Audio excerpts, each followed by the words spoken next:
Imagine a seguinte situação: você recebe uma proposta de 10 milhões de reais para vender a sua empresa hoje, mas somente 5 milhões à vista e os outros 5 milhões se você cumprir algumas condições, como por exemplo, um faturamento ou uma expansão pelo Brasil.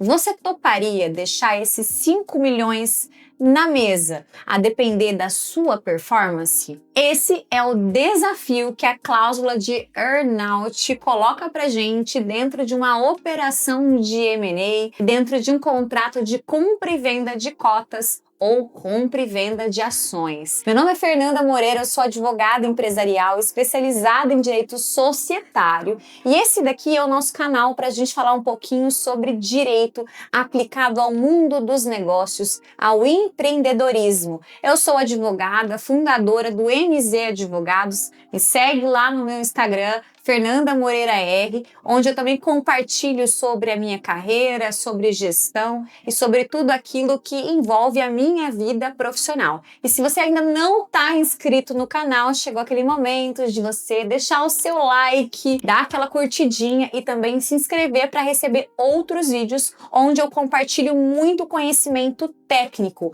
relacionado à área de societário, direito contratual, direito empresarial de maneira geral para você que é empreendedor ou advogado. Vamos lá então, hoje o meu grande desafio é falar com vocês sobre a cláusula de earnout. É o campeão, com certeza, das arbitragens, das disputas que a gente tem por aí dentro da compra e venda de empresas. O earnout é aquela cláusula que condiciona o pagamento do preço a uma determinada ação, a um determinado entregável do vendedor. É uma cláusula onde o comprador paga parte do preço mediante o cumprimento dessas condições. Agora, o complicado dessa cláusula é que quando você realiza a venda da sua empresa, muitas vezes você não tem mais poder de mando, você não tem mais poder de gestão. E nesse caso, você sai então do papel de dono, afinal de contas você vendeu a sua empresa por 5 milhões,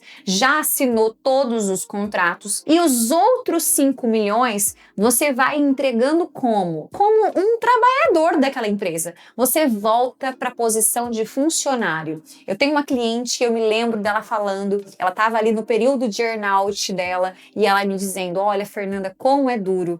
Um dia a gente é empreendedor, tá acostumado a mandar em tudo, tá acostumado a realmente ter a empresa, a própria cultura, o próprio jeito. A gente vende a empresa e de repente se vê obrigado a virar funcionário de novo, a cumprir regras, a entrar dentro de uma outra cultura e entregar a meta para ganhar o earnout. Então foi uma operação de M&A que nós fizemos, foi muito bem acompanhada, mas ela depois sentiu os desafios. E é exatamente esse é o desafio. Você sair da posição de dono para um papel de executivo, de colaborador da empresa e o teu dinheiro, o restante do teu dinheiro, e muitas vezes aqui no Brasil nós temos tido earnouts onde o volume realmente grosso da venda da empresa está no earnout. Então normalmente você vai receber uma quantia muito menor, cash in, cash out, e o restante todo vai ser ali mediante o cumprimento daquelas obrigações. Quando nós temos dentro de um contrato de compra e venda de cotas, quando nós temos uma cláusula de earnout, normalmente nós temos também um dever de permanência na empresa. Então você tem que ficar na empresa trabalhando, você tem que ficar exclusivo da empresa, você vai ter um contrato de trabalho com a empresa na qual antes você era dono, você vai ter um salário e se tudo der certo ao longo desses anos, você vai ter o seu restante do seu pagamento da empresa. Então, o mais importante quando a gente vai construir essa cláusula é pensar como vão ser esses 5 anos. Nós temos earnouts de 3 anos, de 2 anos, de 5 anos. O período é totalmente maleável e construído entre as partes. E temos earnouts de 2 anos também. 2, 3 anos é o comum de mercado de se fazer, porque é muito difícil você ficar dentro de uma empresa na qual você, de novo, não é mais o dono. Você quer seguir o seu próprio rumo. Normalmente quem vende quer vender, fechar a porta e ir embora, né? Não quer ficar ali mais. Mas então você tem esse tempo atrelado à empresa. E o grande perigo, a grande trick aqui, realmente, a pegadinha da cláusula de earnout é que muitas vezes alguns compradores, eles não estão querendo pagar o earnout, então eles começam a dificultar você cumprir as metas. Então, de novo, como é que você vai entregar certa meta se você não tem mais poder de gestão?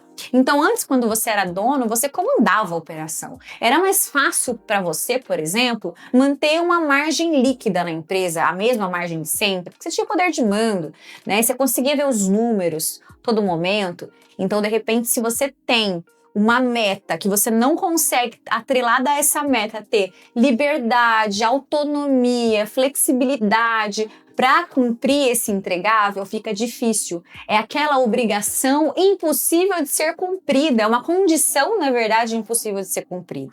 Então, todas as vezes que você tiver um contrato, você for analisar um contrato, seja na posição de advogado, ou seja na posição ali de vendedor ou comprador, construa o seu earnout com uma condição que ela é plenamente realizável. Se for uma condição que ela é muito de quem é gestor, quem tem papel de gerência, amarre uma outra cláusula dizendo que essa pessoa, esse vendedor, vai ter toda a autonomia para conseguir entregar esse número para a empresa. Porque a grande verdade é que se ele não consegue, não tem autonomia, além das dificuldades naturais do negócio que ele vai enfrentar, ainda vai ter a dificuldade da própria operação que não foi desenhada para aquele cumprimento de condição. Então, nós vemos aí, na verdade, esse cenário que eu desenhei de 5 milhões, ele é muito mais raro. Normalmente a gente vê 1 milhão ali, cash in, cash out, e 9 milhões no earnout. Então, tente evitar isso, tente escapar dessas situações e tente colocar um earnout que seja bom para os dois lados. E outra coisa, dificilmente o comprador, ele vai aceitar vender, ele vai aceitar comprar a empresa e não ter você mais na operação. Então, é comum isso, Fernanda? É comum eu vender a minha empresa e ter que ficar lá mais um tempo ainda? É muito comum.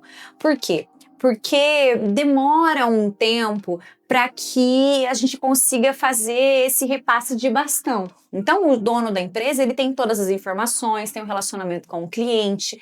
Então, até que repasse o bastão para o novo dono, para a nova equipe, para o novo time, e esteja tudo bem integrado, esse período de integração, normalmente, ele leva 1, 2 anos. Então, é o período, normalmente, que se exige que esse fundador da empresa, que esse gestor, ele fique ainda na operação. E não somente ele.